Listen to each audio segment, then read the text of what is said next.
नमस्कार दोस्तों, मैं डॉक्टर रमेश चौहान आप सभी का अपने चैनल में स्वागत करता हूं। आप सभी का अभिनंदन करता हूं। दोस्तों, आज हम पुरुषों की एक आम समस्या के बारे में बात कर रहे हैं। मेल की एक कॉमन कंप्लेंट के बारे में बात कर रहे हैं। दोस्तों, हम लोग बात कर रहे हैं प्री मैच्योर इजैकुलेशंस के बारे में। प्री मैच्योर इजैकुलेशंस तो एक मेडिकल टर्म है, हिंदी में कहें तो शीघ्र पतन की समस्या। दोस्तों, ये जो समस्या है बड़ी कॉमनली आज के समय में देखी जाती है, कॉमन कंप्लेंट है। प्री मैच्योर इजैकुलेशंस दोस्तों 18 ईयर से लेके 59 तक की एज में, इस बीच में कभी भी स्टार्ट हो सकती है, कभी भी शुरू हो सकती है। दोस्तों, ड्यूरिंग सेक्सुअल इंटरकोर्स यदि आप अर्ली इजैकुलेट हो जाते हैं, अर्ली डिस्चार्ज हो जाते हैं, तो इसको प्री मैच्योर इजैकुलेशंस कहते हैं।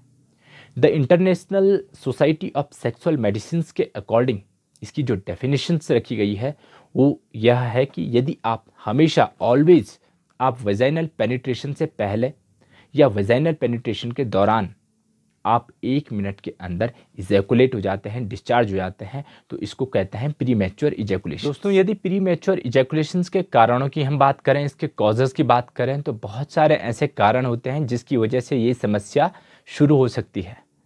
दोस्तों, प्री मैच्योर इजैकुलेशन की समस्या उन लोगों में अधिक देखने को मिलती है जो लोग शराब का सेवन करते हैं, अल्कोहल कंज्यूम करते हैं, या तंबाकू चबाते हैं, स्मोकिंग करते हैं, या किसी भी तरह का नशे का इस्तेमाल वो करते हैं, तो उनको ये समस्या बड़ी कॉमन देखी जाती है। इसके अलावा दोस्तों, यदि आपको डायबिटीज़ है, जो डायबिटिक लोग हैं जिनका शुगर लेवल हाई रहता है, उनको ये समस्या कॉमन हो सकती है। इसके अलावा दोस्तों, एक न्यूरोट्रांसमीटर होता है सेरोटोनिन। जब सेरोटोनिन का लेवल लो होता है तो इजैकुलेशन टाइम भी कम होता है।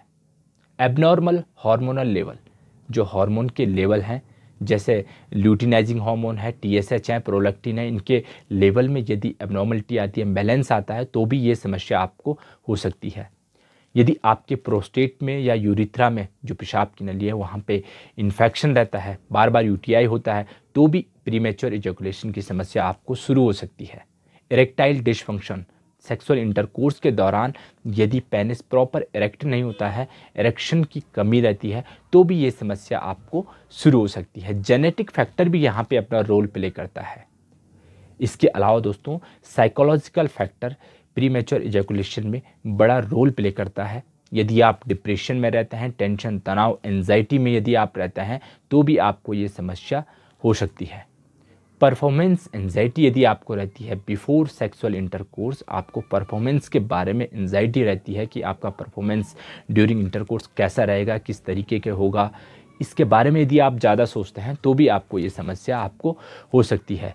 इसके अलावा बहुत सारे मेंटल इश्यूज़ होते हैं जिसकी वजह से ये समस्या शुरू हो सकती है। दोस्तों, अब बात करें इसकी होम्योपैथिक मेडिसिन के बारे में, इसके ट्रीटमेंट प्लान के बारे में।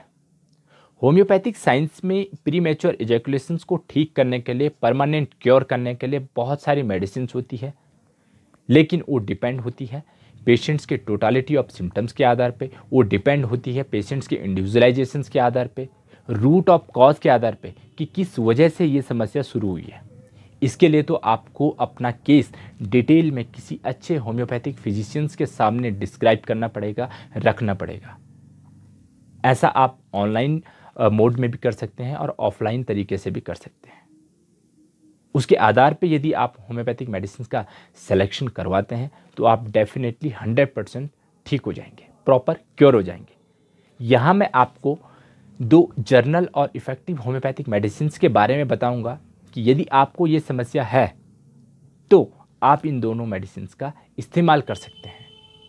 दोस्तों, पहली मेडिसिन है एग्नस कास्टस 30, जिसको अभी स्क्रीन में आप देख रहे हैं। इस दवाई को आप सुबह दोपहर शाम 3 बार डेली रिपीट करेंगे। इसके साथ साथ ही दूसरी मेडिसिन है कैलेडियम सेक 200, इसको आप डेली नाइट सिंगल डोज लेंगे। इन दोनों दवाइयों को आप कुछ मंथ तक रेगुलर करेंगे तो आपको अच्छे परिणाम देखने को मिलेंगे। अदरवाइज दोस्तों, आप अपना केस किसी भी अच्छे होम्योपैथिक डॉक्टर के सामने डिटेल में रख सकते हैं, अपना ट्रीटमेंट करवा सकते हैं। इस केस में होम्योपैथी बड़ी कारगर सिद्ध होती है। Thank you, thanks a lot.